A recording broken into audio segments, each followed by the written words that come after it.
ఇక ఇన్నొద్దులు సలి కొనికినాం గా సలింక ఓలేదు అప్పుడే ఎండలు మోపైనే పబ్లిక్ పానాలకు ఏడు ఎండలు కూడా గట్టిగానే కొట్టేటట్టున్నాయట ఇక ఎండలు కొట్టినాయి అంటే ఉడకపోత కూడా సంపుడు చంపుతుంది ఇంకేముంది ఏసీల పంకలు ఫ్యాన్ పంకలు ఇరాం లేకుండా తిరుగుతాయి ఇట్లా కరెంటు పోయిందంటే చాలు పబ్లిక్ కిరిబిక్కిరైతారు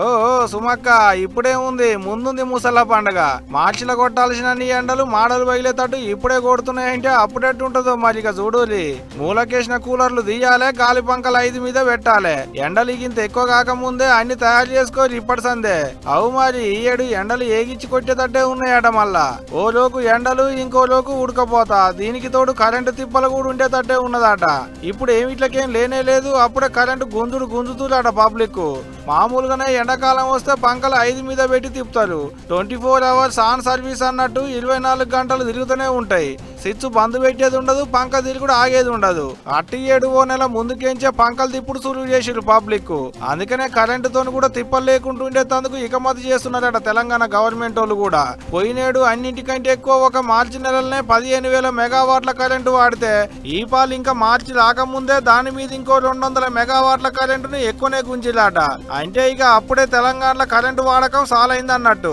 ఇక ఇప్పుడే గీ తీరుకుందంటే ఎండాకాలం సాలైతే ఇంకెట్టుంటదో మరి మొన్న జనవరి నెలలో రాష్ట్రం మొత్తం కలుపుకొని 10,000 మెగావాట్ల కరెంటు వాడితే ఒక మన పట్నం పబ్లిక్ 5,000 మెగావాట్ల కరెంటును గుంజిలాట ఇక ఇప్పుడే ఇట్టుందంటే ఇక ఎండలు సాలయ్యేటాళ్లకు 17 నుంచి 18,000 మెగావాట్ల వరకు కరెంటు పడితట్టే ఉన్నదని అంటున్నారు కరెంట్ అధికారులు వర్క్ ఫ్రమ్ హోమ్ పనులాయే ఆడోళ్లకు సీరియల్లాయే ఉడకపోతకు గిర్జన తిరిగేటి పంకలాయే కూలర్ల కింద సల్లబడుడాయే ఏసీల కింద చిల్లవుడాయే ఆ మాత్రం ఉంటది గాని ఈగేటు ఫ్రీ కరెంటే కదా అని పొద్దు మాపు పంకలు తిప్పుకుంటూ అట్టినే ఉంచకోరి ఆయంత కరెంటు సరిపోవట్లేదని పైటీలేయాలో గంట సేపు బంద్ పెట్టిలా అంటే ఇక తువ్వాలలు పెట్టి ఊపుకునేటి కథ అవుతుంది మళ్ళా